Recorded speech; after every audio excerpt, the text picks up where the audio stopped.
자, 17페이지 펴십시오. 17페이지. 지난주에 다 못했어요. 그죠? 그래서 그 다음부터 바로 이어서 시작하겠습니다. 17페이지.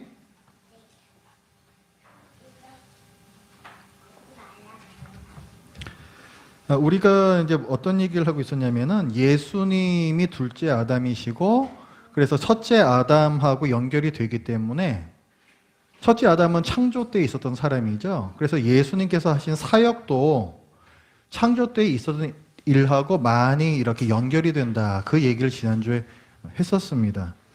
오늘 그 3번부터 볼 거예요. 3번.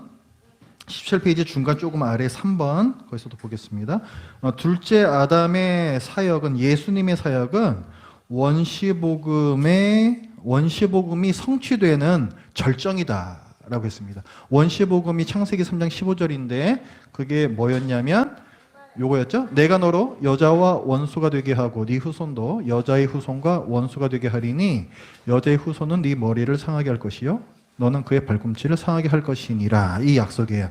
우리는 예수님을 알기 때문에 여기서 여자의 후손이란 예수님을 가리킨다고 우리는 압니다. 근데 이 당시에 아담이나 아브라함이나 이런 사람들은 이 약속은 알고 있었지만 그 예수님이라는 이름을 가진 사람인데 이건 몰랐어요. 하지만 요 타락 이후에 주신 약속이잖아요. 그렇기 때문에 아담의 실패를 만회할 어떤 사람이다. 그건 메시아다. 여기까지 정도는 알고 있었습니다. 여기까지 정도는. 그래서 이게 누구에게서 성취되느냐 했을 때 바로 예수님이시라는 거죠. 그래서 요거는 첫 아담이 실패했을 때 주어졌던 약속이고 이거를 성취한 게 누구다? 둘째 아담이시다. 이걸 성취하려니까 둘째 아담이 오셔야만 했던 거죠. 그렇죠? 자, 그래서 그분께서 오신 일은 아담이 실패하니까 그때부터 죄와 죽음이 들어왔잖아요.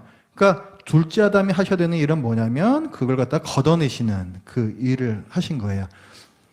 아담이 성취해야 했었던 어떤 그 행위 언약이라는 게 있었습니다. 그렇죠? 왕과 제사장으로 다스려라. 이 일도 하셨고 플러스 첫째 아담 때문에 들어왔던 죄와 죽음 이것도 걷어내셨다는 거예요.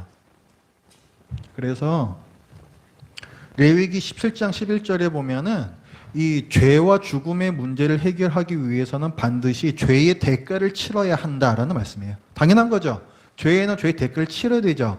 그렇기 때문에 죄의 형벌이 죽음인 것이고 그래서 구약시대 때도 제물을 드렸던 거예요. 제물은 짐승이 죽는 거잖아요. 그 죽음으로써 우리 인간의 죄를 속함받도록 사실 말이 안 되는 겁니다. 사람의 죄는 사람이 목숨이 들어가야지 어떻게 짐승의 죽음으로 그걸 가능하게 했느냐. 그래서 이것도 은혜로 주신 제도예요. 이것도 그냥 사람들 괴롭히려 주신 제도가 아니고 짐승으로 사람을 대신할 수 있게끔 해주신 은혜의 제도예요. 이것도 율법도. 그래서 육체의 생명은 피에 있음이라. 내가 이 피를 너희에게 주어 제단에 뿌려. 짐승의 피입니다. 너희의 생명을 위하여 속죄하게 하였나니 생명이 피에 있으므로 피가 죄를 속하느니라. 생명값으로 피를 드려야 된다. 이런 말씀이고 요거는 마태복음 26장에서 예수님께서 하신 말씀이죠. 내가 왜 십자가에서 피 흘리고 죽느냐? 이것은 죄 사함을 얻게 하려고 많은 사람을 위하여 했으니까 대속이죠. 아까는 제물이 다른 사람들 대신했던 그 대속의 제물이었고 이젠 짐승이 아니라 예수 그리스도께서 대속의 제물로 피를 흘리신다.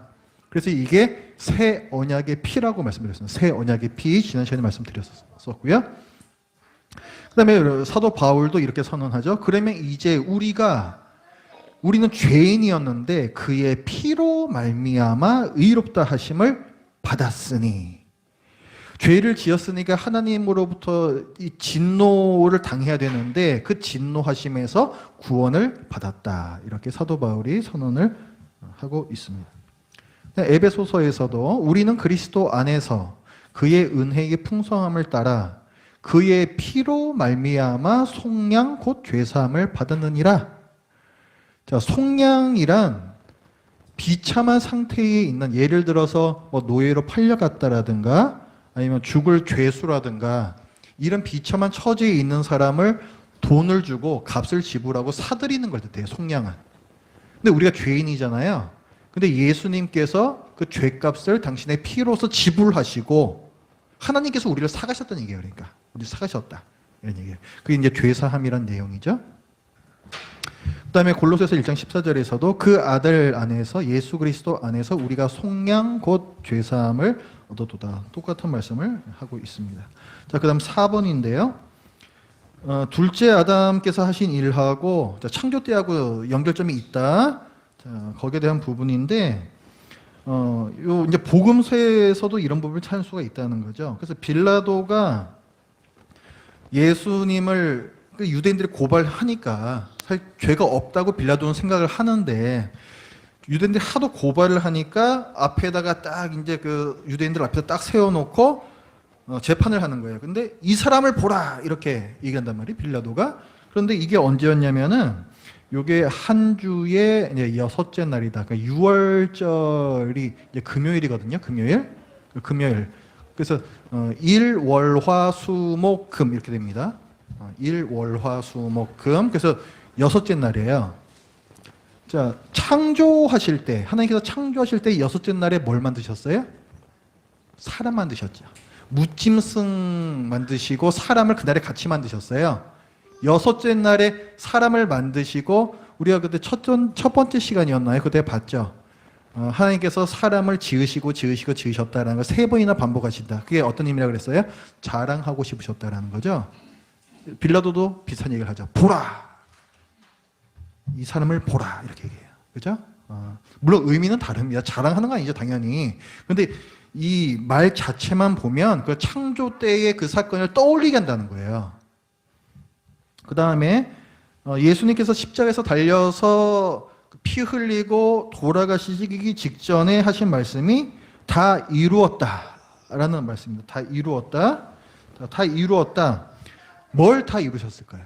뭘 다 이루셨을까?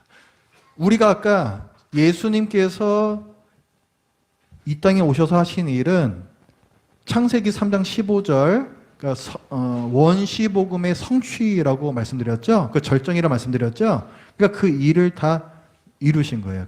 근데 그 일이란 무엇인가? 아담이 했었던 왕과 제사장의 역할이 있었죠. 그렇죠?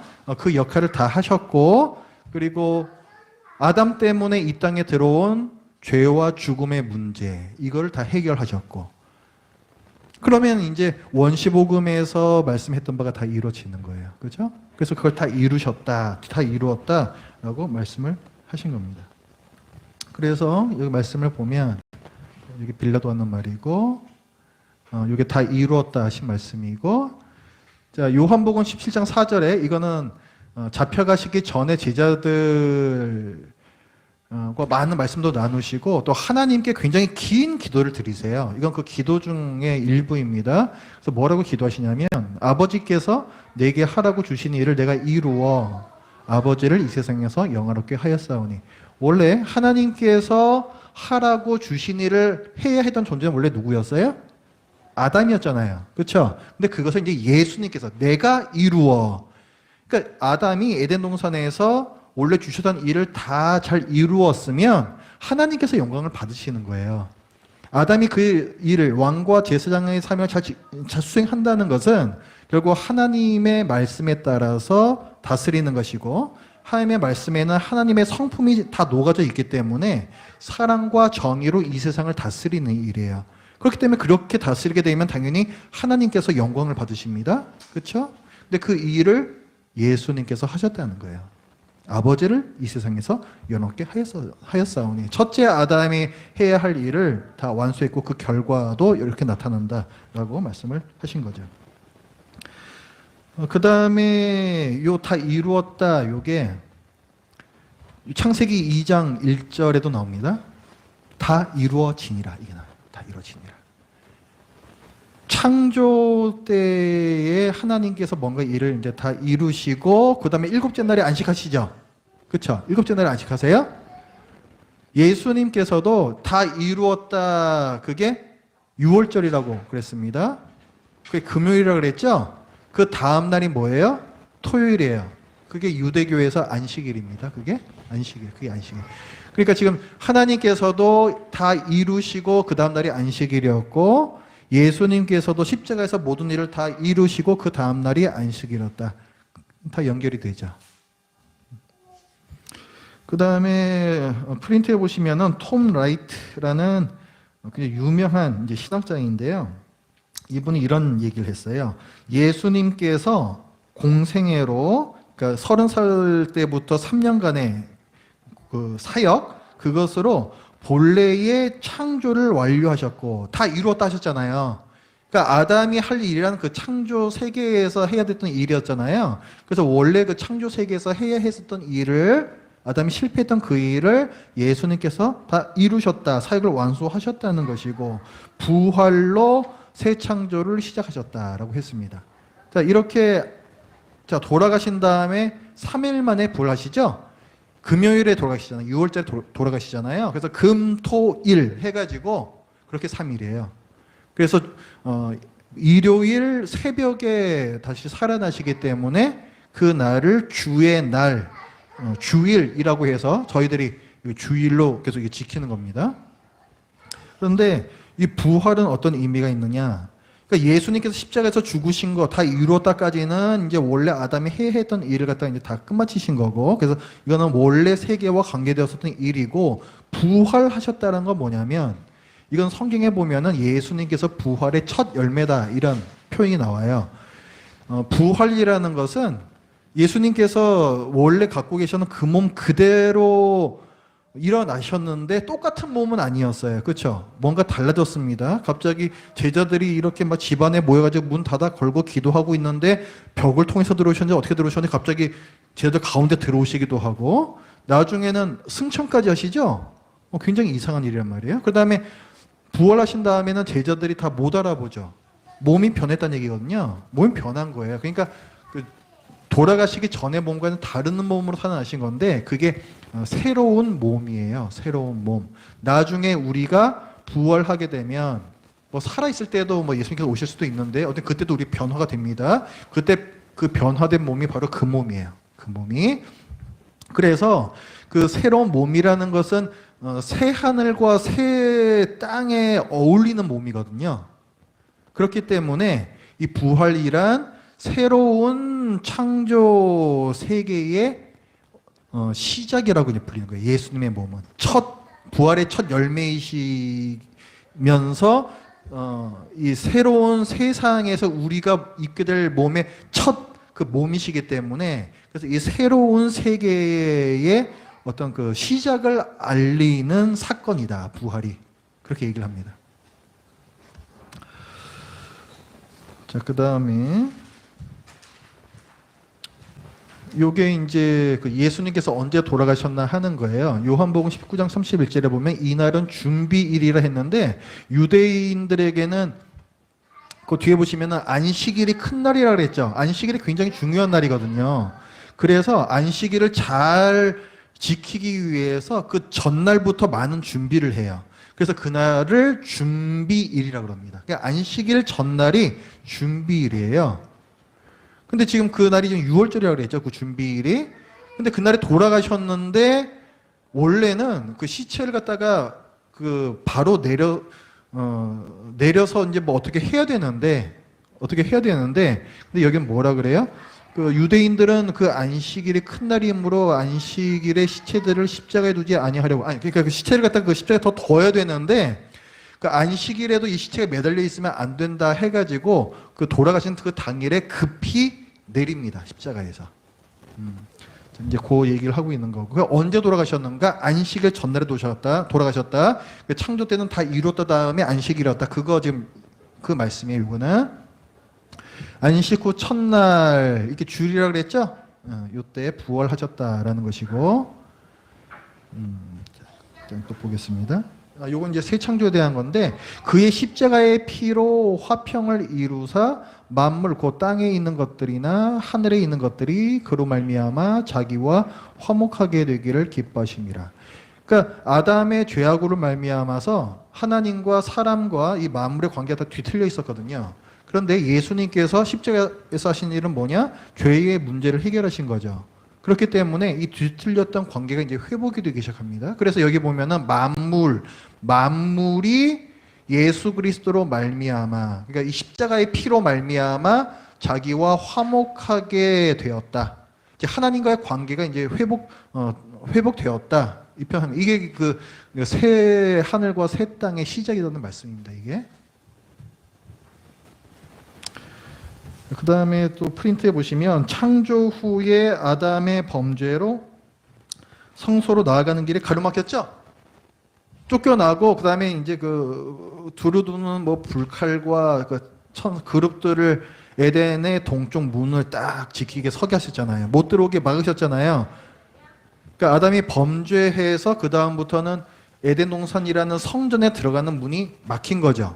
하나님과 사람이 이제 분리가 된 겁니다. 근데 그 막혔던 문이 둘째 아담이신 예수 그리스도의 속죄로 죄 때문에 막혔던 문이 이제 죄 사함으로 말미암아 다시 열렸다는 거예요. 그래서 이제 요거는 그 이제 막혀 있는 상태를 이제 얘기하는 겁니다. 아까 요거는 이제 에덴 동산에서 막았다는 거고, 요거는 성막에서 그 지성소 거기에도 거기 휘장이 쳐져 있는데 거기 그룹들이 그려져 있다 그랬죠? 그게 에덴 동산 막는 거하고 똑같은 의미라고 말씀드렸습니다. 이거 그거고. 근데 예수님께서 십자가에서 돌아가실 때 어떻게 됐습니까? 이에 성소 휘장이 그 지성소를 막고 있던 그 그룹 그려져 있던 그 휘장, 그 커튼이 위로부터 아래까지 하나님께서 찢으신 거라 했어요. 찢어져서 둘이 되고, 자, 어떻게 됐습니까? 지성소로 들어가는 문이 다시 열렸죠. 다시 열린 거예요. 예수 그리스도의 속죄로. 히브리서 6장 19절에서도 그 말씀을 합니다. 우리가 이 소망을 가지고 있는 것은 영혼의 닷 같아서 튼튼하고 견고하여, 우리의 이 튼튼하고 견고한 소망이 뭐냐? 우리는 휘장 안에 들어갈 수 있다는 거예요. 우리는 지성소 안으로 하나님께서 계시는 그 거룩한 곳을 우리는 언제든지 나아갈 수 있다는 거예요. 아담이 처음에 그랬던 것처럼. 왜? 예수 그리스도의 사역 때문에. 그 다음 밑에 말씀도 그 길은, 그 지성소로 들어가는 길, 우리를 위하여 휘장 가운데로 열어놓으신 새로운 살길이요. 왜 살길이에요? 에덴 동산에 뭐 생명나무 있고 거기 생명이 있잖아요. 하나님께서 생명의 원천이시잖아요. 거기로 들어가는 길이, 새로운 길이 열렸다는 거예요. 그래서 휘장은 곧 그의 육체니라. 휘장이 아까 찢어졌죠. 이거 이제 비유적인 표현입니다. 예수님의 육체도 찢기셨잖아요. 그로 말미암아서 새 길이 열렸다라고 말씀하는 거고요. 자, 그래서 이 사건은 뭘 말하는 건가? 원시복음이 성취되었다 얘기하는 거예요. 원시복음. 원시복음의 내용이 뭐였습니까?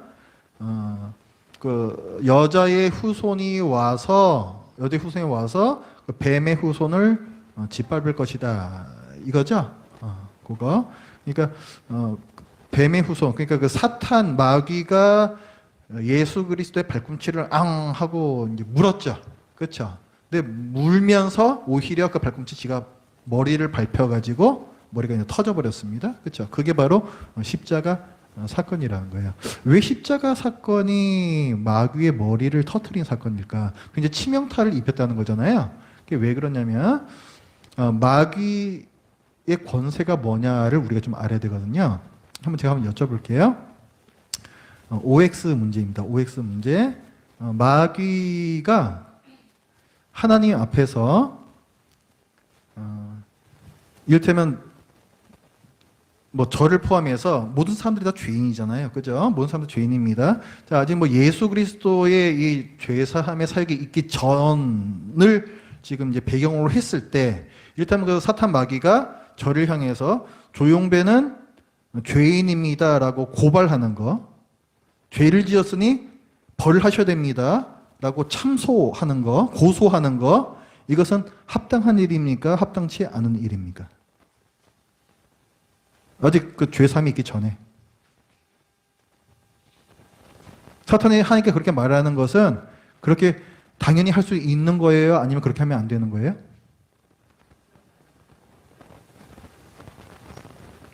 그렇게 하면 안 된다 손 들어보세요. 그렇게 하는 게 맞다 손 들어보세요. 비겁한 분들 여기 계십니다. 아무데도 손 들지 않아요. 틀리면 어때? 그냥 손 드는 거지. 예.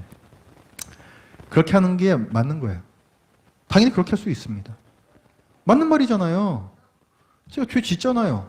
그러니까 전 죄를 지었으니까 전 벌을 받아야 하는 거잖아요. 하나님께. 하나님께서 공의로우신 분이시기 때문에 죄일은 반드시 벌 하셔야 된단 말이에요. 그러니까 하나님에 대해서 하나님 왜 저거 왜 그냥 두세요? 하나님께서 벌 하셔야죠. 저 죄인인데요. 당연히 말할 수 있는 거고 그건 합당한 말이에요. 그거는. 그게 마귀의 권세예요. 그게 마귀의 권세. 그게 마귀의 권세라고요. 그런데 예수 그리스도께서 십자가에서 이제 대속을 하셨잖아요. 그러면은 마귀가 그 권세를 잃어버리죠. 그 다음부터는 조용배가 죄인인데요. 뭐 왜 벌 안 하세요? 말할 수가 없어요. 그러니까 자기가 하나님 앞에서 떵떵거리고 말할 수 있는 그 힘을 잃어버렸다고요. 그래서 예수 그리스도 십자가 대속이 마귀의 머리를 깬 사건이라고 얘기를 하는 겁니다. 그래서 마귀의 힘을 잃은 거예요. 그래서 지금도 물론 안 믿는 사람들에 대해서는 그 힘을 갖고 있죠. 마귀가. 공중의 권세 잡은 자 여전히 그 힘을 갖고 있어요. 그렇죠? 근데 나중에 마지막 날이 되면은 그때 되면 이제 하나님께서 그 예수 그리스도의 이제 대속을 믿지 않는 사람들은 그 사람들의 죄를 물어서 다 형벌하실 거예요. 그죠? 하실 거고 그 다음부터 뭐 마귀의 참소고 뭐 다 필요 없습니다. 그죠? 그때 마귀도 다 멸망하는 것이고 나중에 이제 마지막 날 그렇게 되는 거예요. 그래서 자. 원시복음의 이제 성취로서 예수 그리스도께서 대속 사역을 하신 것이다를 말씀을 드렸습니다. 자, 그다음 17페이지 가장 밑에 점 찍어 놓은 제목. 자, 이제 그리스도의 부활, 지금까지 대속하고 이 창조하고 어떻게 엮였는가를 봤었고, 이제 예수 그리스도의 부활하고 또 창조하고는 어떤 연결점이 있는가를 보겠습니다. 고린도전서 20장부터 28절인데요.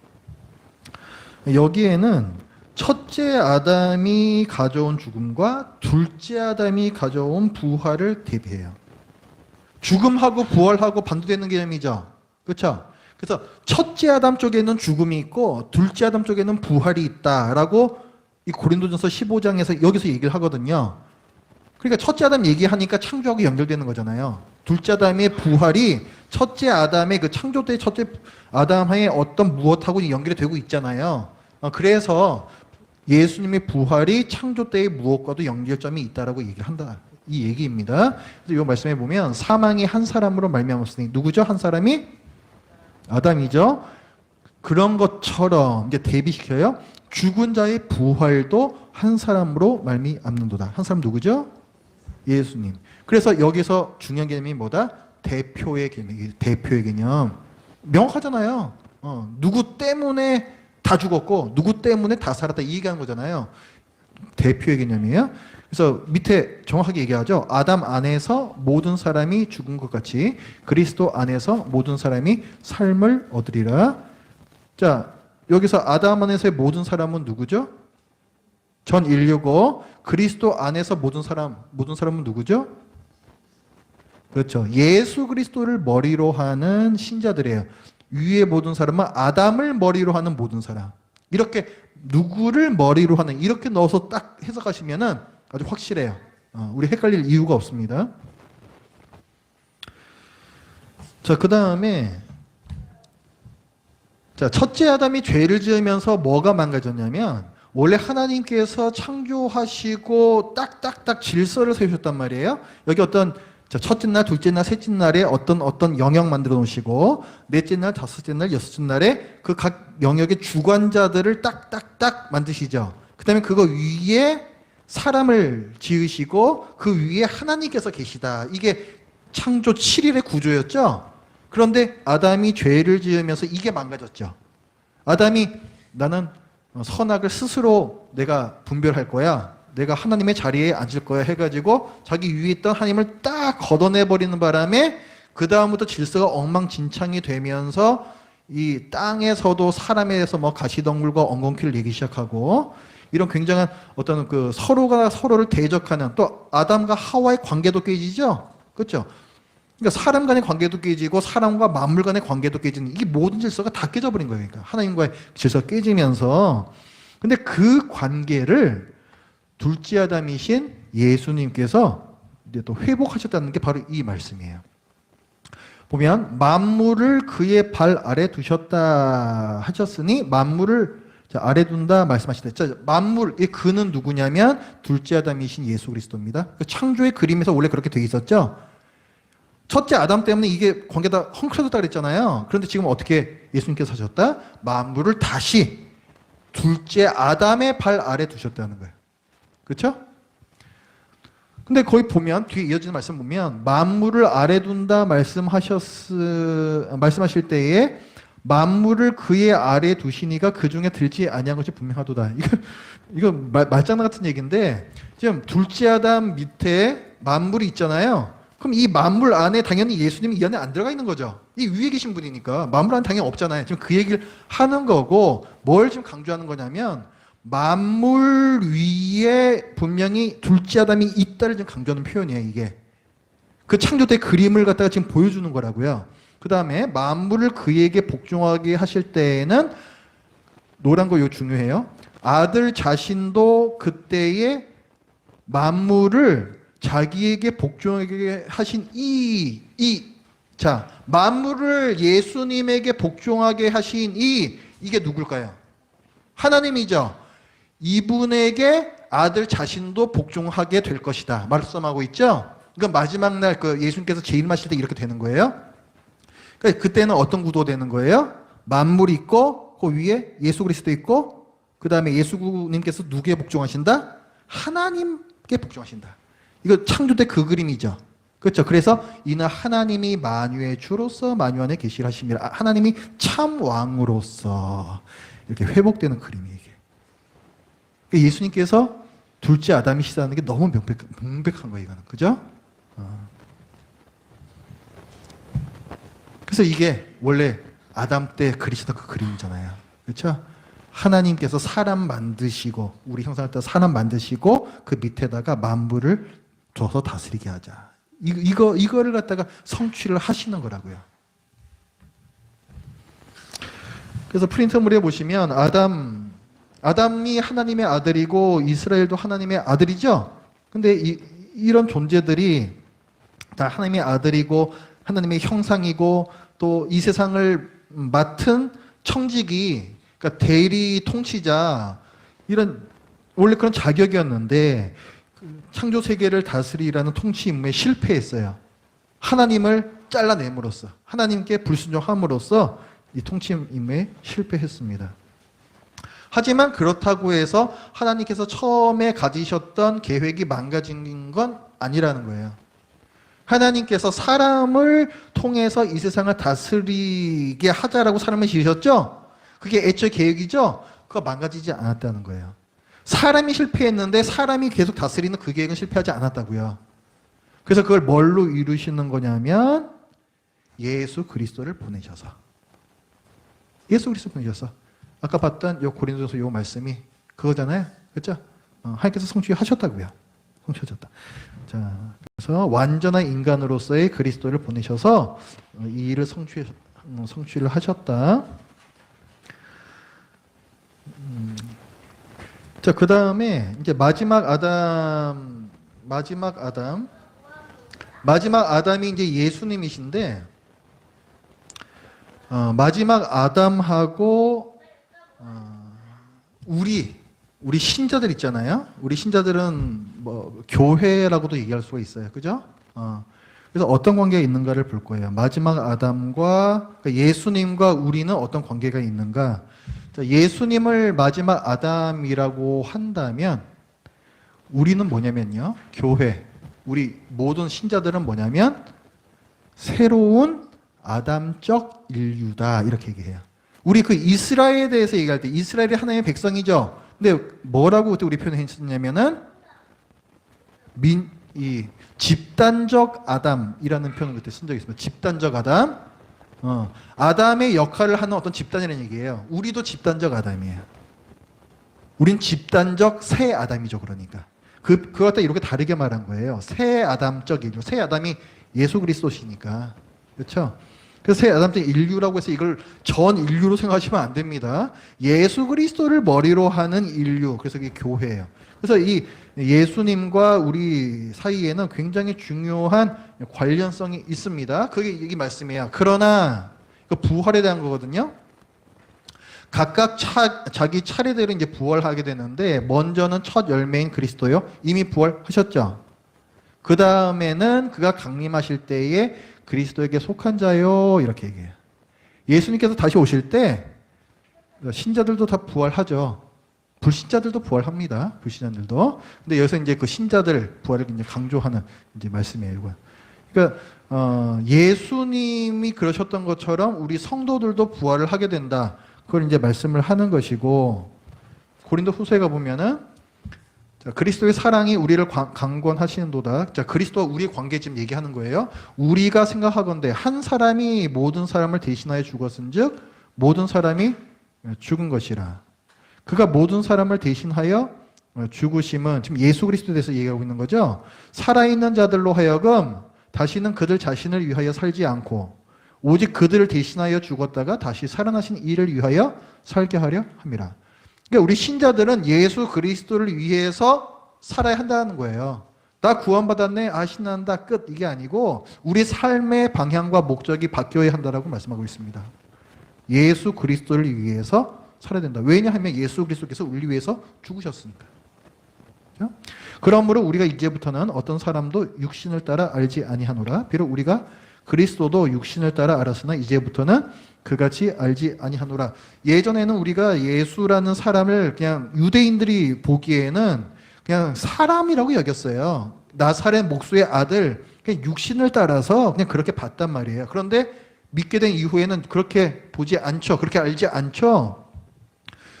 그러니까 이거는 이제 믿음을 가지게 됐다는 얘기고, 그리스도께서 하나님의 아들이시여 우리의 구원자를 하시는지 아는 우리가 됐다는 얘기예요. 그런즉 누구든지 그리스도 안에 있으면 새로운 피조물이라 라고 했습니다. 이전 것은 지나갔으니 보라 새 것이 되었도다. 모든 것이 하나님께로부터 났으며 그가 그리스도로 말미암아 우리를 자기와 화목하게 하시고 또 우리에게 화목하게 하는 직분을 주셨으니.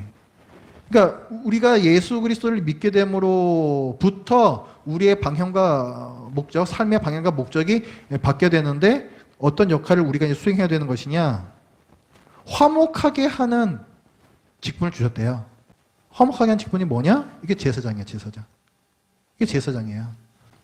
하나님께서 죄인에게 진노하시는데 그 진노를 풀어주는 게 제사장의 역할이라고요. 제사를 지내가지고. 그게 화목하게 하는 게 제사장의 역할이에요. 근데 우리가 지금 어떤 역할을 하는 것이다? 제사장의 역할, 이 직분을 우리에게 주셨다는 거예요.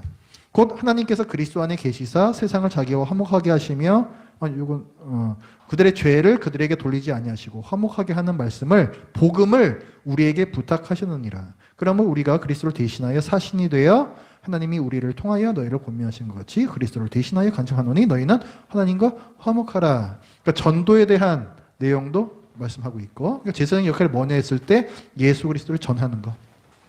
지금 예수 그리스도를 모르는, 우리도 전에는 몰랐잖아요. 육신을 따라 알았잖아요. 지금 안 믿는 사람들도 어때요? 예수?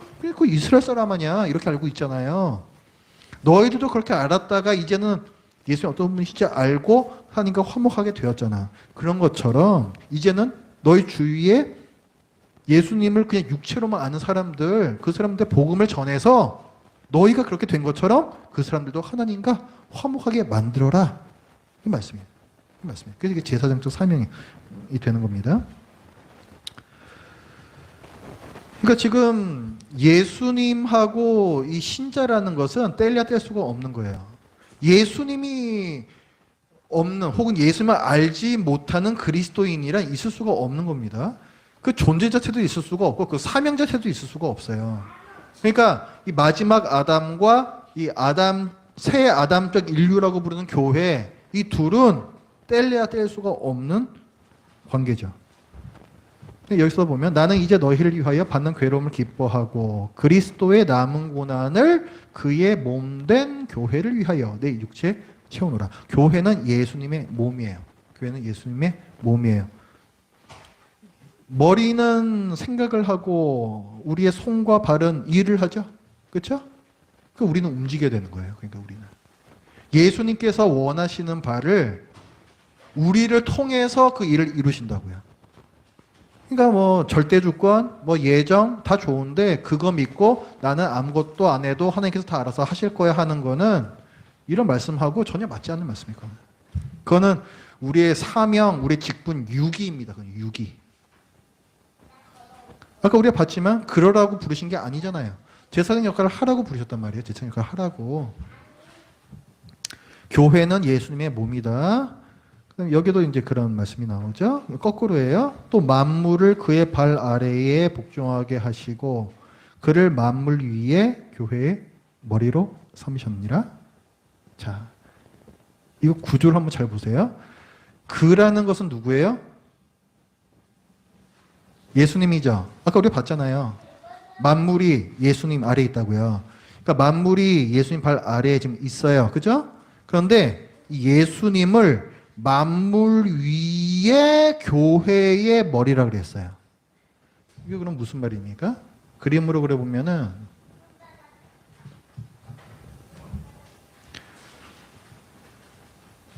여기 만물이 있고 여기 예수님께서 계시는 거죠? 그렇죠? 이렇게 되는데 만물 위에 교회의 머리가 예수 그리스도가 그랬죠? 그럼 요게 이렇게 몸이 있는 거죠. 그렇죠? 이게 교회예요. 교회. 무슨 말이냐면은 예수님께서 만물을 다스리시는데 어떻게 다스리신다? 예수님과 하나가 되어 있는 이 교회를 통해서 다스리신다라는 말이에요. 아시겠죠? 이 그림을 말하는 거예요. 이 그림을. 그러니까 교회란 예수님과 뗄래야 뗄 수 없습니다. 몸하고 머리 떼면 어떻게 돼요? 안 됩니다. 끔찍한 일이 벌어집니다. 아주. 그러니까 우리는 예수님을 머리로 하고 있는가 늘 생각을 해야 돼요. 예수님을 머리로 하고 있는가 늘 생각을 해야 됩니다. 내 멋대로 살고 있지 않은가? 나는 예수님의 몸인가? 지체인가? 항상 생각을 해요. 난 누구의 지시를 받고 있는가? 항상 생각을 해야 됩니다.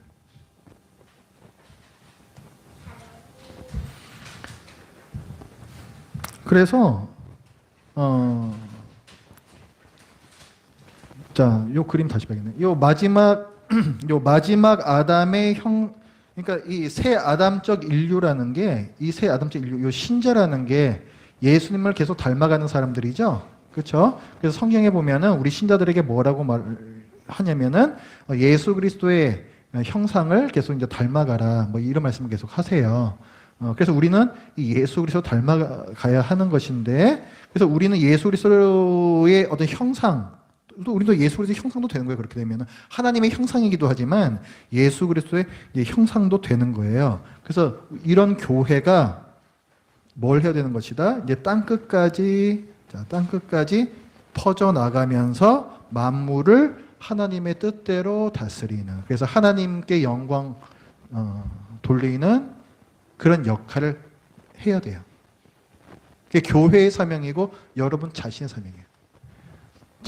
제가 항상 이 두 가지를 같이 말씀드려요. 그냥 교회의 사명입니다 하면은 여러분들이 혹시 교회라는 조직이 해야 될 일 이렇게 오해하실까봐. 그러면 안 돼요. 그러면 안 돼요. 나는 안 할 테니까 교회가 하세요. 이건 말이 안 되잖아요. 교회가 뭐예요? 교회는 우리가 모인 게 교회란 말이에요. 좋은 교회란 좋은 교인들이 모인 게 좋은 교회란 말이에요. 그게 시스템이 뭐 좋다 좋은 교회가 아니라고요. 나쁜 교회는 나쁜 교인들이 모인 게 나쁜 교회예요. 그러니까 우리가 잘해야 돼요. 우리가 더 잘해야 돼요. 그래야지 좋은 교회가 되고 그리스도의 몸으로서 그 역할을 다 하는 겁니다.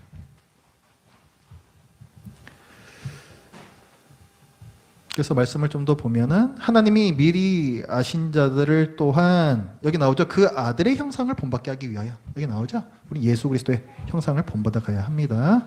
이는 그로 많은 형제 중에서 맏아들이 되게 하려 하심이라. 많은 형제 중에서 맏아들이 누구예요? 그래서 그가 누구예요? 예수님이죠. 이 말은 무슨 말이에요? 예수님은 하나님의 아들이고 우리도 하나님의 아들이라는 얘기잖아요. 맏아들과 그 형제들이잖아요. 우리는 그러니까. 그렇죠? 그러니까 우리도 하나님의 아들의 사명을 갖고 있다고요. 하나님의 아들의 지위도 갖고 있고 그 사명도 갖고 있다고요. 그 사명이 뭐다? 왕과 제사장의 사명. 그거 갖고 있다고 우리도. 명확하게 보여주시는 말씀이에요. 빌립보서 2장에서도 보세요. 우리 그 지난주에 봤던 말씀이에요. 예수님께서 쭉 이렇게 점점 비천해지시는 하강이 나오고 그다음부터 하나님께서 또 쭉 올려주시는 그게 나온다 그랬죠. 그러니까 비하와 뭐 승귀 이렇게 어려운 말로도 쓰는데 그게 여기 노란 줄 밑에 하얀 줄에 나오는 내용이에요. 그런데 요거에 위에서 뭘 얘기하냐면 너희 안에 이 마음을 품으라 곧 그리스도 예수의 마음이니 이렇게 시작한다고요. 그러니까 지금 여기 밑에 나오는 게 뭐예요? 예수님께서 왜 낮아지신 거예요? 첫째 아담이 실패하셨던 거 그거 성취하신 게 밑에 내용이라 그랬잖아요. 그쵸? 그쵸? 밑에 있는 게 그거라 그랬잖아요. 그러니까 너희 안에 이 마음을 품으라 이 그리스도 예수의 마음을 품으라 이 말은 뭐예요? 너희들도 첫째 아담처럼 왕과 제사장의 역할을 하면서 하나님께 순종하면서 살란 얘기예요. 그렇죠? 그러니까 여기서도 그리스도의 사명이 뭔지 교회의 사명이 뭔지 말씀해 주고 있습니다. 자, 그 다음에 고린도전서 15장 18페이지 2번입니다. 자, 우리가 계속 고린도전서 15장 이 부활에 대한 말씀을 보고 있는데 이게 창조하고 연결되어 있다 지금 보고 있어요. 지금까지 우리가 얘기한 게 뭡니까? 결국 이 둘째 아담께서 하셨던 일이 첫째 아담이 원래 하셨어야 했던 일이고 교회가 할 일은 무엇이냐? 첫째 아담이 했어야 할 일을 우리도 지금 해야 된다. 그 얘기 지금 한 거잖아요. 그래서 창조하고 연결되어 있다. 지금 이제 말씀드린 거고 계속해서 볼 거예요. 이 부활이 또 어떻게 창조 때와 연결되어 있는지. 자, 15장 고린도서 15장 35절부터의 말씀을 보면 여기에 이제 여기 한번 보세요. 여기 보면 부활에 대해서 설명을 하는 건데 여러분 제가 노란색 해놓은 게 있습니다. 부활을 갖다 뭐에다 비유하냐면 싹이 나는 씨는 다 조그만 것들인데 여기에서 전혀 얼토당토않게 다른 게 뭐 이렇게 나오잖아요. 그죠? 뭐 줄기도 나오고 이파리도 나오고 꽃도 피고 막 이런단 말이에요. 부활을 여기에다가 비유를 한다. 부활을 갖다 여기다가.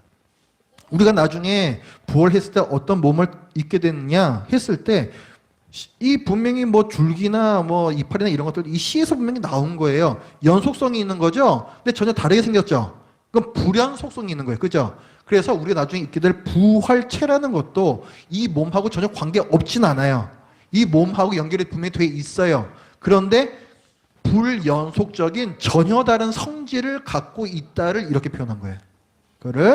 그런데 그 비유를 할 때 여기 보면 씨, 밀, 종자, 그 다음에 사람, 짐승, 새, 물고기, 해, 달, 별. 다 어디 나왔던 거다 이거? 씨, 뭐 종자 이런 것도 식물이잖아요. 식물 나오고 사람 나오고 짐승, 새, 물고기, 그 다음에 해, 달, 별 다 어디 나왔던 거예요? 창조 때 나왔던 거잖아요. 그러니까 부활은 뭐라는 거다? 새 창조라는 거예요. 그래서 새 창조. 새 창조란 말이에요. 새 창조란 말이에요. 그래서 부활이. 자, 그 다음에 창조에서 성령님과 아담을 언급한다.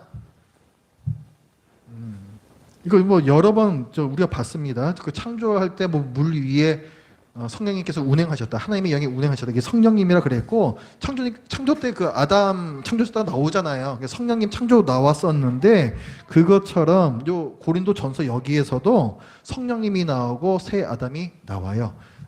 아예 그냥 명시적으로 비유를 합니다. 첫 사람 아담은 생명이 되었다. 첫 사람 아담 나왔죠?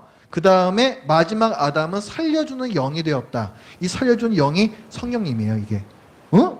예수님이, 마지막 아담이 예수님이잖아요? 예수님이 성령님이야? 똑같은 분이셨어? 이거 그 말씀 하는 게 아니고, 예수님께서 하시는 일이 성령님께로 똑같이 이렇게 이권이 됐다. 이제 이 말씀을 하시는 거예요. 성령님께서 예수 그리스도 이 땅에서 이제 하셨던 일들이 있잖아요. 그 일 마치시고 돌아가신 다음에 누굴 보내주세요? 보혜사 성령님께서 오시잖아요. 그 보혜사 성령님께서 하시는 일이 그 제자들을 가르치고 도우시는 일이란 말이에요. 그 역할을 갖다 이제 성령님께서 하셨다 그 얘기를 하는 거예요. 그래서 어쨌든 여기서도 보면은 아담이 나오고 성령님이 나온다고요.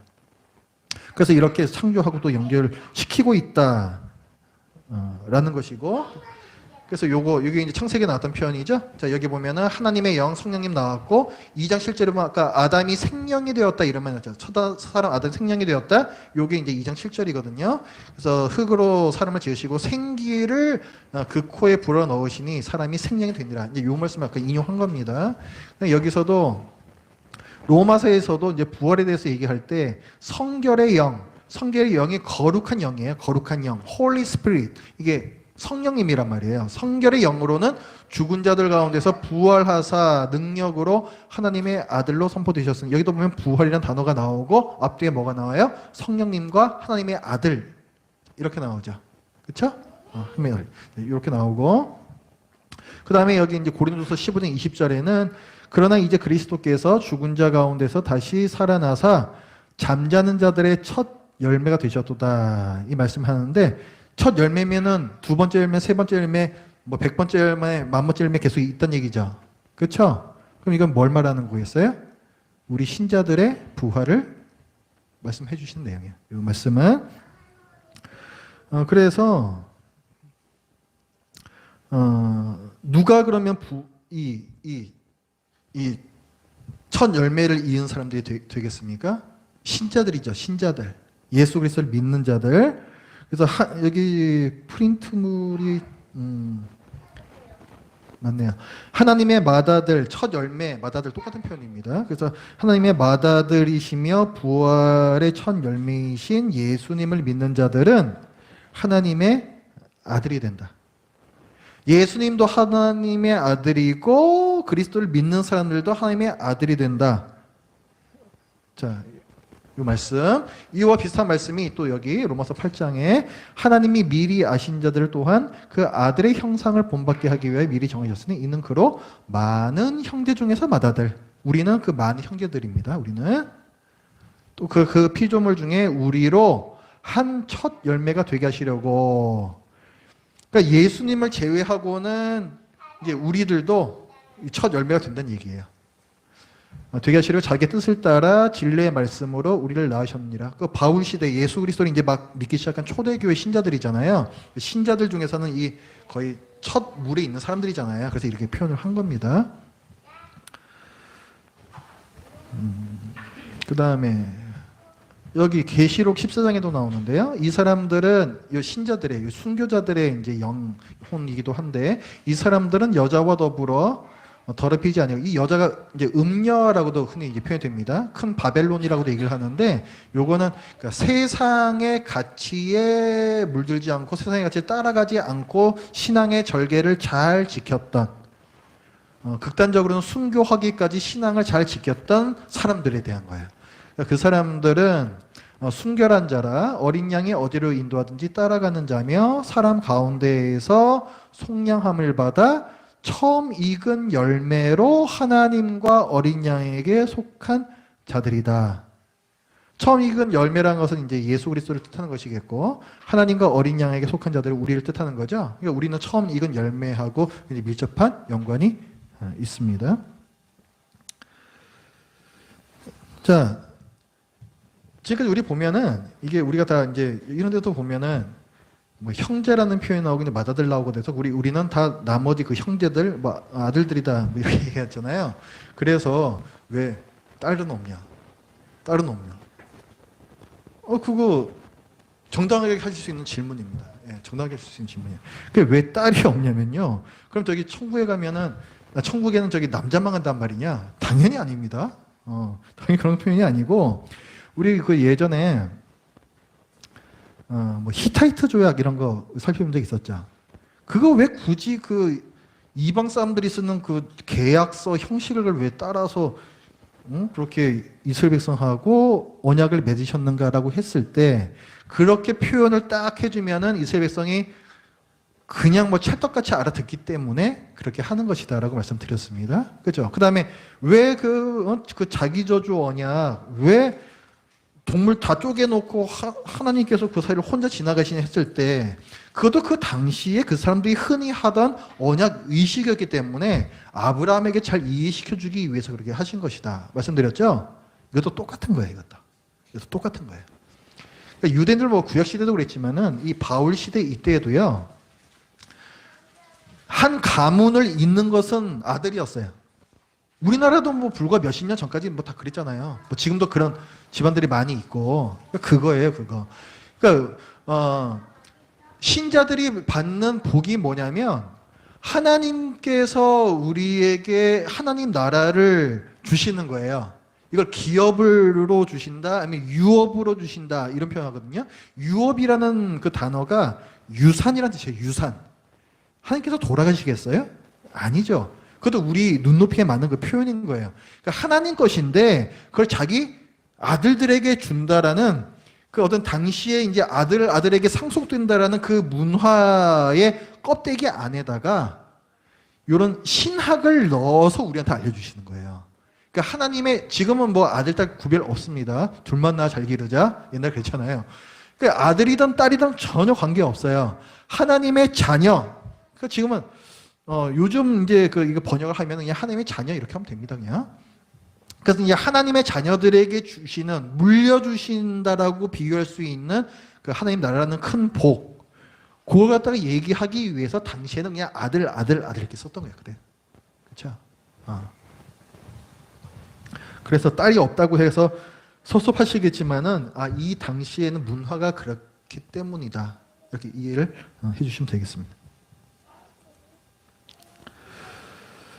그 다음에 자, 지금까지 이제 예수님께서 이 땅에 오셔서 그 3년 동안 하셨던 사역들이 첫째 아담 혹은 창조 때와 어떻게 연결되는지를 우리가 쭉 나눴습니다. 근데 그 예수님께서 그렇게 오셔서 3년 동안 공적인 사역을 하시고 죽으시고 부활하시고 도대체 왜 그 일을 하신 거냐 하면은 한마디로 하면 뭐 때문이다? 원시복음을 성취하시기 위해서예요, 그게. 원시복음이 뭐였어요? 창세기 3장 15절. 우리 공부하면서 자주 나오는 건요, 외우셔야 되는 거예요. 외우셔야 돼요. 그러면 성경 읽기가 훨씬 편해지시는 거예요.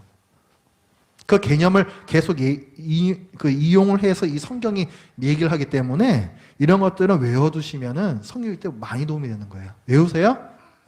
그래서 이 원시복음을 성취하시려고 뭐 중간에 노아도 있었던 거고 아브라함도 있었던 거고 이스라엘 민족이라는 것도 있었던 거고 다윗과 솔로몬도 있었던 거고 계속 그렇게 됐던 거잖아요. 근데 그거의 진정한 성취로서 예수 그리스도께서 이 공생애와 죽으심과 부활의 사역을 하신 것이다. 정리되셨죠? 네. 자, 그 다음에 우리 창세기에서 아담과 하와를 만드실 때 보면은 하와를 만드실 때 아담의 돕는 배필로서 지으시죠. 그렇죠? 여기에도 굉장히 중요한 의미가 있습니다. 자, 그 창조 때, 자, 프린트물 1번 보세요. 창조 때 하나님께서 아담에게 돕는 배필과 결혼 제도를 주셨습니다. 결혼하라고 주신 거예요. 결혼하라고. 그럼 이제 여기 보면은 여기 창세기 2장 펴보시기 바랍니다. 성경.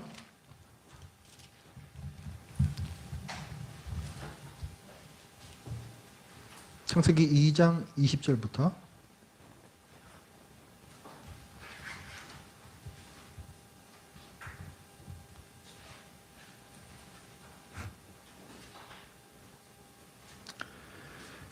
자, 아담이 모든 가축과 공중의 새와 들의 모든 짐승에게 이름을 주니라. 하나님께서 이름 지으라 그러셨죠? 그 모든 것들. 아담이 돕는 배필이 없으므로 이렇게 됐어요. 자, 이름을 주는 건 뭐냐면요. 이름을 준다는 것은 이건 다스림을 뜻해요. 이름을 준다는 것은. 이름을 주는 것에서 여기서부터 어떤 관계가 형성이 되고 여기서부터 어떤 그 이름을 지어주는 쪽이 더 위에 있어요. 그래서 이건 지금 이제 아담이 하나님께서 명하신 통치 사역을 하는데 그 다음에 나오는 말이 뭐였다? 아담이 돕는 배필이 없으므로 힘들었다는 거예요. 그러니까 아담이 그 통치 사역을 잘 할 수 있도록 지으신 존재가 누구냐면 그게 하와예요. 그게 하와. 그 사역을 돕는 존재가 바로 하와라고요. 그래서 21절 여호와 하나님이 아담을 깊이 잠들게 하시니 잠들매 그가 그 갈빗대에 하나를 취하고 살로 대신 채우시고 여호와 하나님이 아담에게 취하신 그 갈빗대로 여자를 만드시고 그를 아담에게로 이끌어오시니 아담이 굉장히 좋아하죠. 아담이 이르되 이는 내 뼈 중에 뼈요 살 중에 살이라.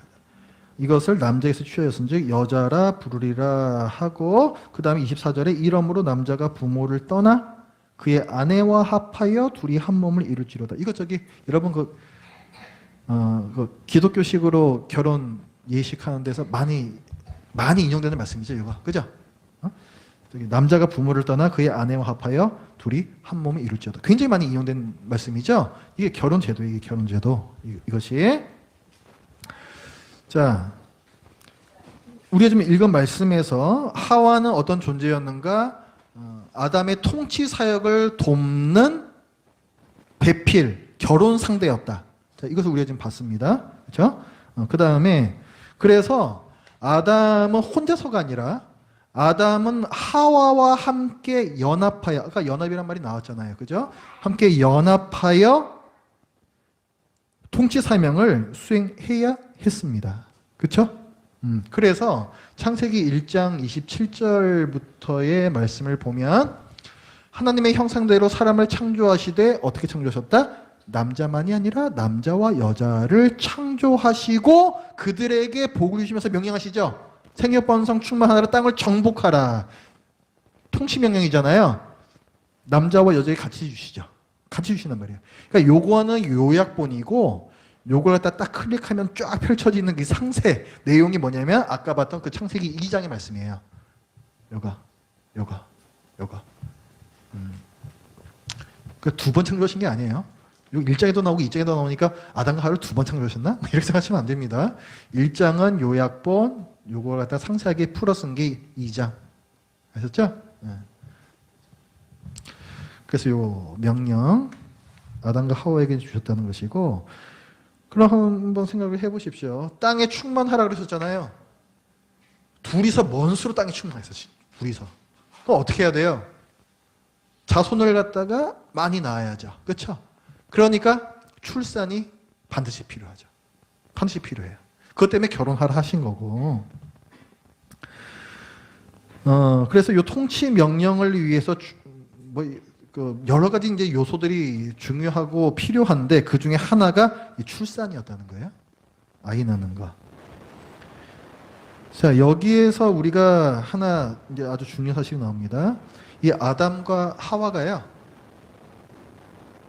예수님과 교회의 모형이에요. 아담은 둘째 아담이신 예수 그리스도의 모형이다. 우리 지금까지 계속 봤죠.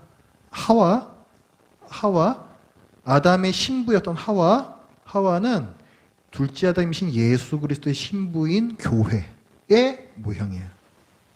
무슨 말이냐면 통치 명령을 수행해야 되는데 아담 혼자 하지 않죠. 하와와 같이 하죠. 지금도 예수 그리스도께서는 혼자서 세상을 다스리시는 게 아니라 교회와 함께 연합하여 그 일을 하신다는 거예요. 굉장히 중요한 의미가 있습니다, 여기에. 그래서 이것을 이 돕는 배필을 이란 표현이 창세기 1장에서 나왔던 거고 예수 그리스도의 몸이다라는 표현도 그래서 나오는 것이고 굉장히 중요한 거예요. 그래서 이게. 그래서 이 창세기 1장에 나오는 아담과 하와가 어떤 의미를 갖고 있는지를 잘 기억을 하시기 바랍니다. 그래서 지금뿐만이 아니라 나중에 예수 그리스도께서 재림하셨을 때 그때 새 하늘과 새 땅이 완성되죠. 그때도 예수님과 그의 배필인 교회가 함께 그 새 하늘과 새 땅을 다스려요. 그때. 그래서 우리 신자들이 예수 그리스도와 함께 왕노릇하리로다라는 말씀을 합니다.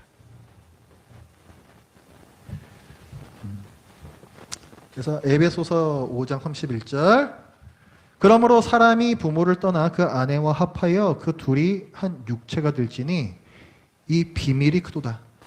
우리 아까 요거 위에 거는 창세기 2장에서 봤던 그 말씀이잖아요. 근데 둘이서 그냥 결혼하는 건가 보다.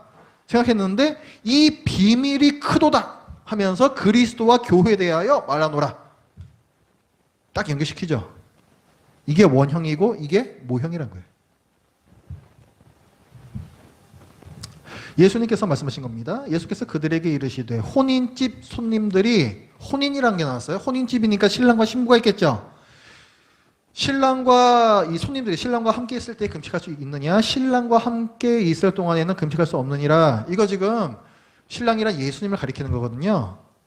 예수님께서 지금 와 계신 동안에는 뭐 금식하고 슬퍼하고 하지 말라는 거예요. 지금 여기 계실 때에는. 그러나 신랑을 빼앗길 날 십자가 달려서 돌아가시는데 그때에는 금식할 것이니라. 굉장히 슬픈 이제 그 일이 닥친다라고 얘기하는 거예요. 지금 예수님께서 당신을 뭐라고 비유하고 계세요?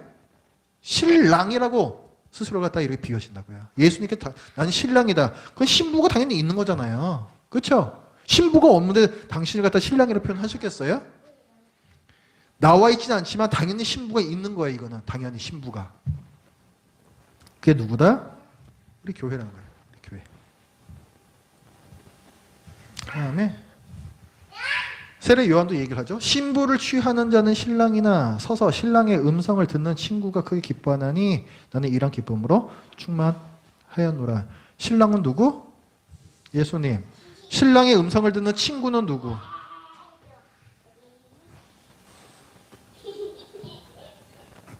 모르세요?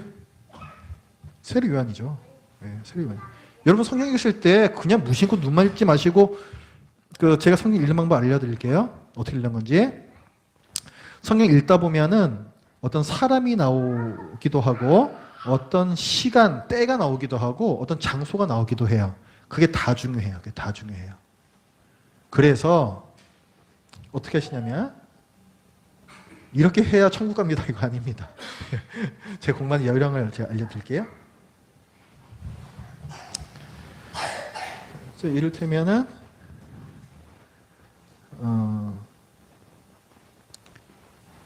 뭐 신랑을 빼앗길 때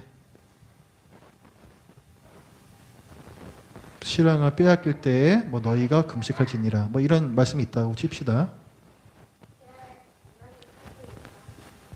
이런 말씀이 나오시면요, 여러분의 손에 항상 이 펜이 있으셔야 돼요. 펜이. 신랑 인물이죠. 사람이죠. 인물은 동그라미. 그 다음에 빼앗길 때가 나오죠. 시간이 나오죠. 시간은 세모.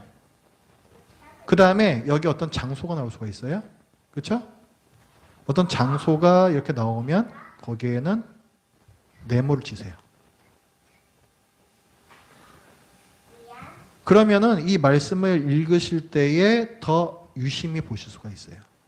그리고 이 동그라미 치셨으면 이 신랑이 누구일까 생각을 해보십시오.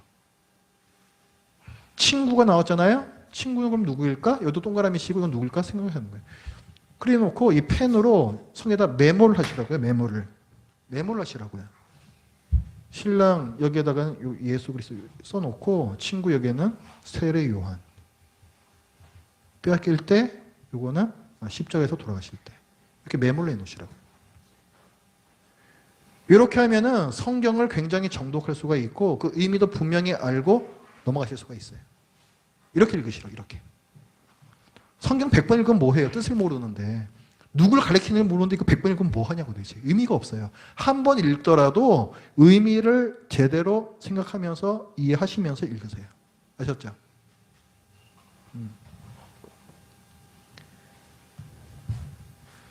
그 다음에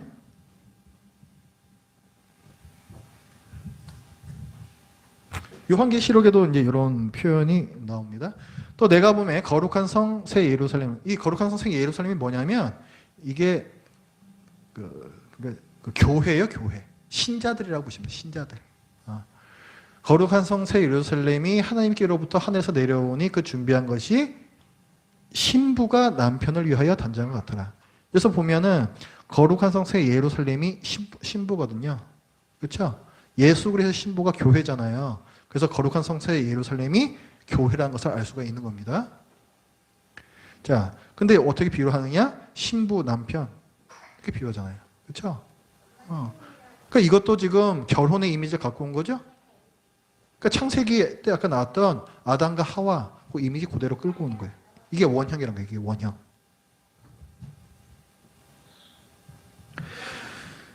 그 다음에 그 창세기에서 아담과 하와가 이거의 모형이었다. 지금까지 이제 본 거고, 이것뿐만이 아니라 모형이 또 나와요.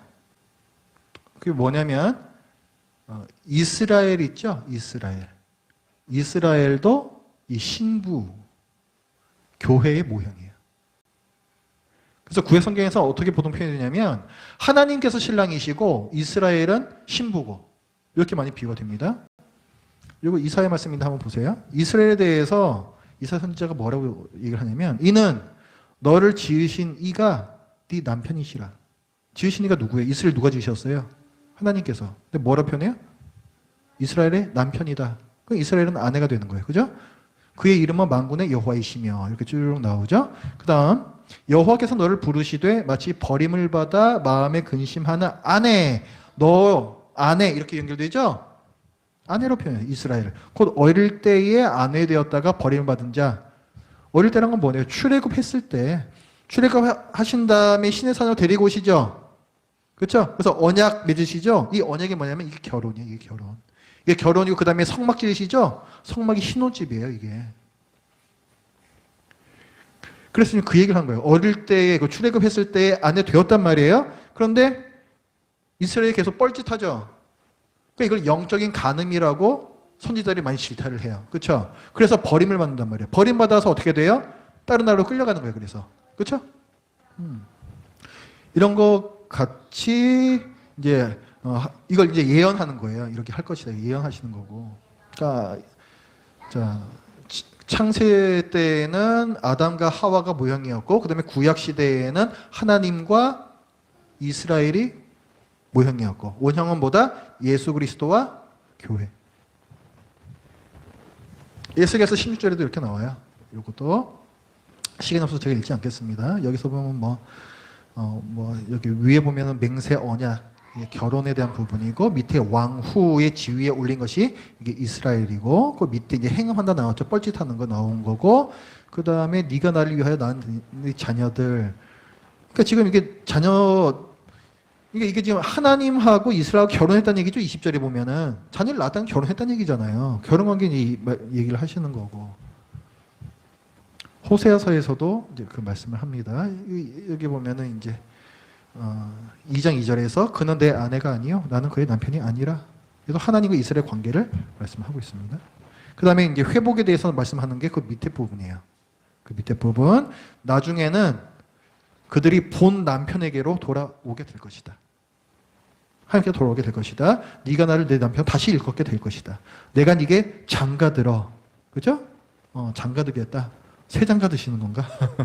그 다음에 진실함으로 네게 장가 들리니 네가 여호와를 알리라. 또 결론 나오죠.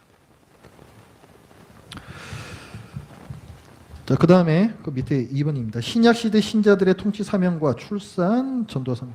자, 지금까지 뭘 봤냐면은 아담 때하고 구약 시대까지 봤었죠? 그렇죠? 그 다음에 지금 신약시대, 지금 신약시대에는 우리 신자들은 예수 그리스도의 신부로서 뭘 해야 되냐 하는 거예요. 그러니까 우리도 예수 그리스도의 신부들이잖아요. 그죠? 교회가. 그래서 어떤 분들이 구약 성경을 오해를 해가지고 아담과 하와에게 생육번성 충만하라는 약속을 주셨고 우리는 이제 새 아담적 인류니까 아담이 해야 하는 일 생육번성 충만해야 되니까 자녀를 굉장히 많이 낳아야 되겠구나. 우리는 대가족을 이루는 게 성경적이다. 그거는 잘못 생각하시는 거예요. 성경 어디에도 우리가 이 육체를 통해서 그리스도인들을 많이 낳아서 불려라 이런 말씀 한 군데도 없습니다. 뭐라고 말씀하시냐면 이렇게 말씀하세요. 예수께서 나와 말씀하여 이르시되 하늘과 땅의 모든 권세를 내게 주셨으니 그러므로 너희는 가서 모든 민족을 제자로 삼아. 하나님 믿는 사람들을 만드는 얘기죠. 하나님 믿는 사람들, 예수 그리스도 믿는 사람들이 하나님의 자녀들이에요. 하나님의 자녀들이 어떻게 생육 번성 충만하게 되느냐? 전도, 성교를 통해서 만들어줍니다. 영적인 출산을 하는 거예요. 영적인 출산. 아셨죠? 많이 나서 뿔리겠다 이런 생각 하지 마세요.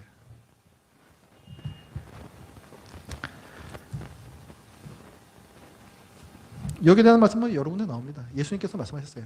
영접하는 자, 곧 그 이름을 믿는 자들이 하나님의 자녀가 된다 말씀하고 계시죠? 혈통으로나 육정으로나 사람의 뜻으로 난 게 아니라는 거예요. 그 하나님의 자녀는 하나님께로부터 난 자들, 믿는 자들 하나님의 자녀라고요. 예수님께서 이렇게 말씀하신 거예요. 사도 바울도 나의 자녀들아. 사도 바울이 결혼했어요? 안 했죠? 독신으로 살았잖아요. 끝까지. 근데 나의 자녀들아 얘기한다고요. 이 자녀들은 누군가? 자기가 해산하는 수고를 한 영적으로 길러낸 자기가 영적으로 낳은 사람들이에요. 그죠? 디모데도 참 아들이라 부르고 디도도 마찬가지고 오네시모도 자기 아들이라 부르고 이렇게 아들이 많아요. 그렇죠? 다 영적인 아들들입니다. 그 다음에 그래서 지금까지 살펴본 말씀이 이제 의미하는 바는 전도와 선교가 중요하다는 거예요. 전도와 선교 중요하다. 생육번성 충만해야죠. 우리도 아담이니까. 그죠? 생육번성 충만해야 된다. 영적인 생육번성 충만을 해야 된다. 우리도. 자, 지금 예수님께서 뭘 하고 계십니까? 예수님께서 이 땅에 계실 때는 첫 번째 아담에게 주셨던 그 통치 사명을 완수하셨다 그랬죠. 그 다음에 지금 부활 승천하셨죠? 위에서 뭐 하고 계세요? 예수님께서 초림하셨을 때 이미 하나님 나라가 이 땅에 임했다 그랬죠? 이미 하나님 나라 시작됐습니다. 그 임한 하나님 나라를 지금은 하늘에서 다스리고 계세요. 다스리고 계시는데 어떻게 다스린다 그랬어요? 혼자서? 돈 없는 배필과 함께. 돈 배필이 누구라고요? 교회와 함께. 그러니까 지금 이 시대에 우리가 해야 될 일이 뭐예요? 예수님과 함께 이 세상을 다스려야 된다. 다스린다는 게 뭔가? 내가 어디 높은 위치에 올라가는 건가? 그런 거 말하는 거 아니에요. 하나님의 뜻대로 하나님의 성품을 드러내면서 살란 얘기예요. 하나님의 뜻대로 순종하면서 말씀에 순종하면서 하나님의 성품, 하나님의 정의로움과 사랑을 드러내면서 살라는 거예요. 그게 왕으로서 사는 거예요. 그게 왕으로 사는 것이고 제사장으로 사는 거예요. 그래서 우리는 주님의 그 찬양도 있잖아요. 주의 몸과 맘 되어 세상을 치유하며 주 따르게 하소서. 그 찬양 있죠? 그거 아주 성경적으로 잘 되어 있는 가사입니다. 지금 우리가 그게 해야 될 일이에요. 그래서 여기 보면 예수님은 몸인 교회의 머리시라. 그렇죠? 예수님은 만물의 으뜸이시기도 하고 그 다음에 2장 10절에서도 너희도 그 안에서 충만하여졌으니 그는 모든 통치자와 권세의 머리시라. 예수님께서 만물의 머리라고 그랬잖아요. 근데 우리도 예수 그리스도의 몸으로서 예수 그리스도 덕분에 같이 충만하여진 존재, 권세 있는 존재라는 거예요. 우리도.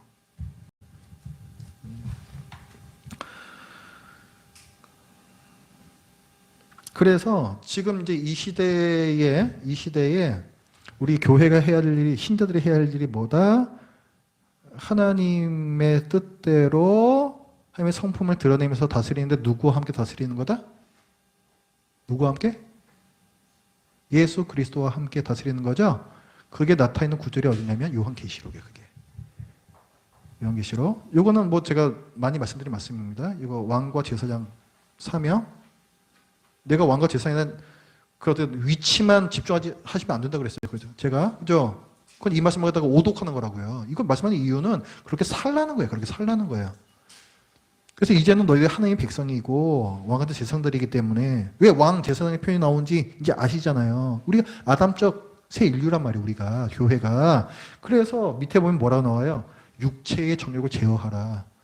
아담처럼 멋대로 살지 말라는 거예요. 그러니까 이것이 좋은 것이고 이것이 나쁜 것이야. 혼자 결정하지 말라는 거예요. 하나님의 뜻대로 결정하라는 거예요. 그거 갖다가. 그럼 살라는 거예요. 요한계시록 요거. 여기 보면은 또 내가 보면 천사가 무저갱의 열쇠와 큰 쇠사슬을 그의 손에 가지고 하늘로부터 내려서 이 요한계시록은 전체가 상징으로 이루어져요. 상징.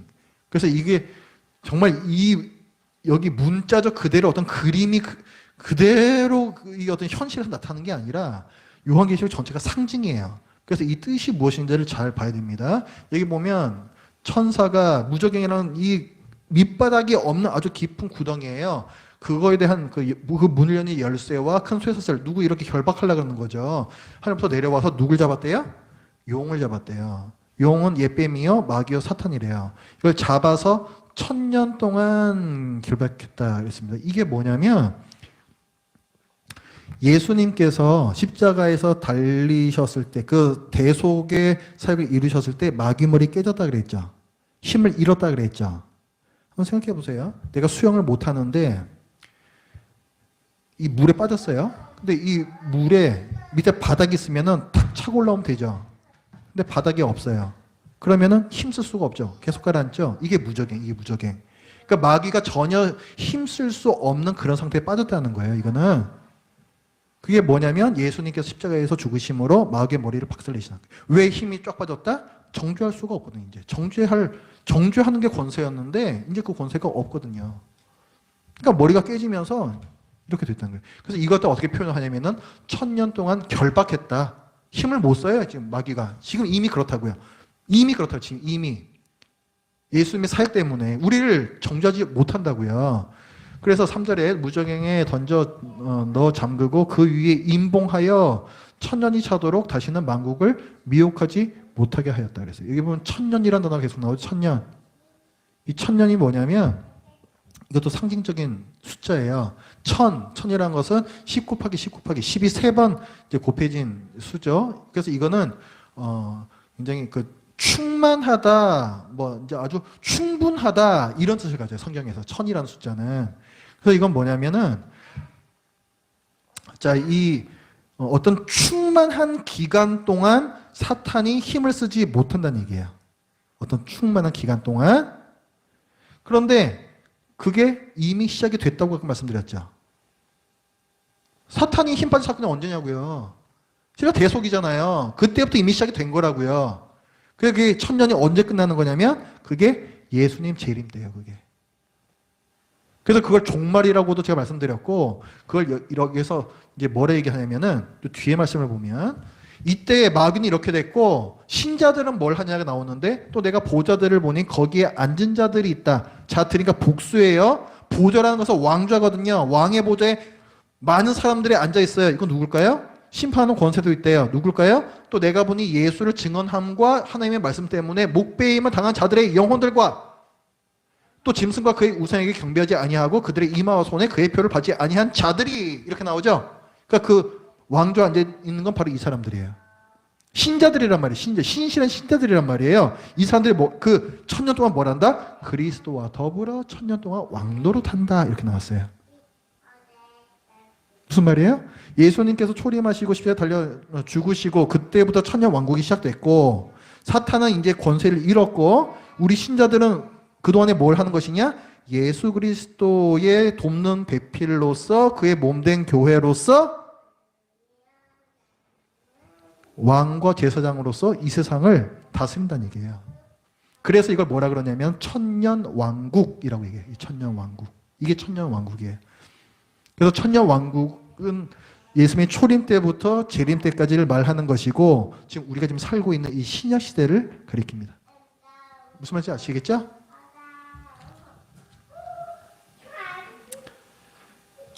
자, 그 다음에 새 하늘과 새 땅이 완성되면 어떻게 되는가? 예수님께서 말씀하셨어요. 그런즉 그들이 다 그를 취하였으니 부활 때에 7 중에 누가 이거 뭔 얘기인지 이거 아세요? 그 사두개인들이 와가지고 부활이 없음을 예수님하고 이제 한판 붙어서 자기네들이 그 논리를 이기려고 한단 말이에요. 그래서 극단적인 예를 들죠. 얘네들이 7 형제가 있었는데 맏형하고 결혼한 어떤 여자가 죽었어요. 남편이.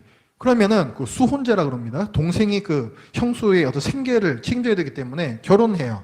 또 대를 이어줘야 되기 때문에 결혼합니다. 근데 둘째도 죽고 셋째도 죽고 이렇게 해서 다 죽었다. 나중에 부활하면은 도대체 이 여자는 누구의 아내냐 도대체?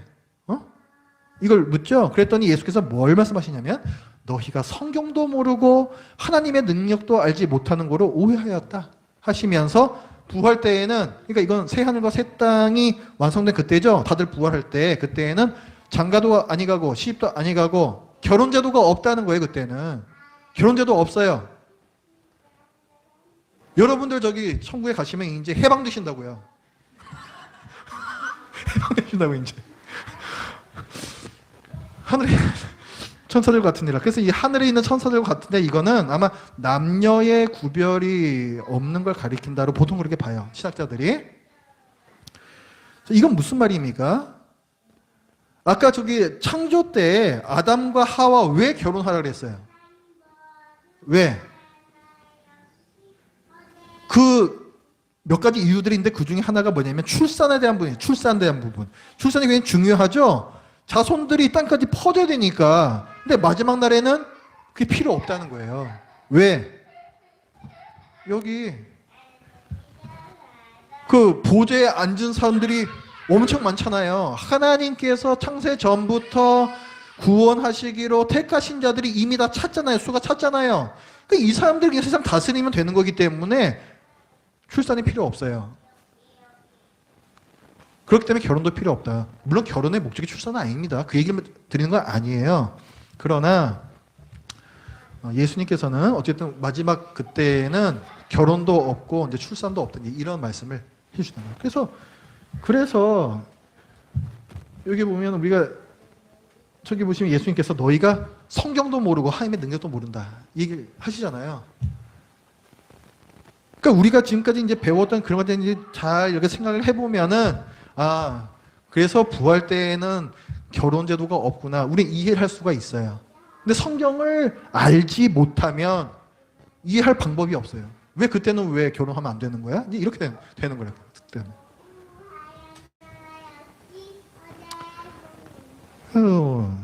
부활체에 대한 말씀이죠. 혈과 육, 우리 지금 혈과 육은 하나님 나라를 이어받을 수, 그 영광의 하나님 나라를 견뎌낼 수가 없어요. 우리가 하나님께서 이 땅에 딱 임하시면요, 선지자들이 이건 뭐 다 그냥 땅바닥에 첩퍼덕 엎어지죠.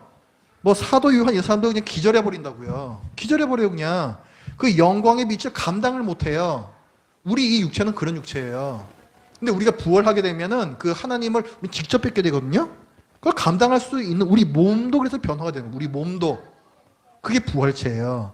그래서 혈과 육은 하나님 나라를 이어받을 수가 없어요. 지금의 이 몸으로는. 이 썩을 것이 이게 반드시 썩지 아니할 것을 잊겠고 영원한 나라를 갖다 우리 누려야 되니까 영원한 몸으로 당연히 가야죠. 이 죽을 것이 죽지 아니함을 입으리로다. 다른 몸으로, 우린 다른 몸으로, 영광의 몸으로 다시 살아나게 됩니다.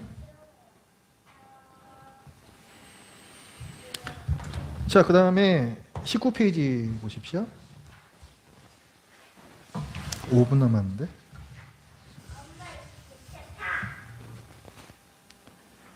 하는 데까지 하고 끝내는 거죠. 뭐. 그래서 아담에게 이제 통치 사역 잘 다스려라 이걸 명령을 주셨는데 그리스도는 과연 이 사역을 성공적으로 수행하셨는가 하면은 정답은 yes입니다. yes. 예, 잘 수행하셨습니다. 그래서 그거를 예언하는 둘째 아담께서 이 사명을 잘 성취하실 것이다를 예언하는 구약의 말씀들이 이제 몇 가지 이제 실려 있어요. 그래서 첫 번째 나오는 게 다니엘서 7장입니다. 요거 자세한 말씀 안 드릴게요.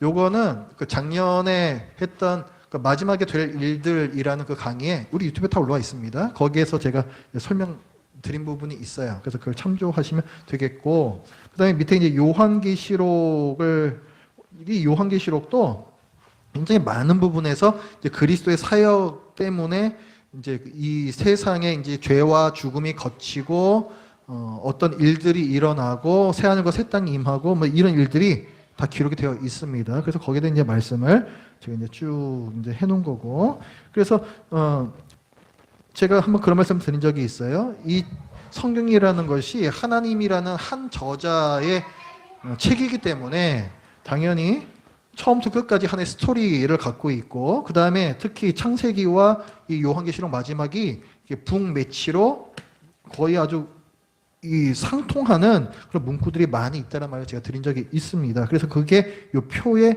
있는 부분이에요. 표에 있는 부분. 그래서 여기서 뭐 특별한 부분은 새 창조 때에는 바다는 없다 이렇게 말씀하고 있어요. 그러면 큰일 났다. 우리 아이들은 바다를 좋아하는데 해수욕 이제 어디서 해야 되나 뭐 이런 걱정이 들죠. 제가 창세기 그 1장 말씀드릴 때 바다가 어떤 상징을 갖고 있다고 그랬어요. 뭐라 그랬죠? 혼돈과 악의 이미지를 갖고 있다고 그랬죠. 새 하늘과 새 땅에서 혼돈도 없고 악도 없습니다. 그렇기 때문에 바다도 없다라고 말씀하는 거예요. 그러니까 제가 억지 부리는 게 아니에요. 그때 그렇게 말씀드리는 게 다 근거가 있습니다. 그 다음에 자 여기 계시록 21장 그 2절에 보면 하늘에서 여긴가요? 예. 자, 거룩한 성 새 예루살렘이 하나님께로부터 하늘에서 내려온다 그랬죠. 하나님께서 이 거룩한 성 새 예루살렘이 그 예수 그리스도의 신부라 그랬는데 이걸 하늘에서 데리고 오시는 거죠. 창세기에서의 그 이미지하고 똑같죠.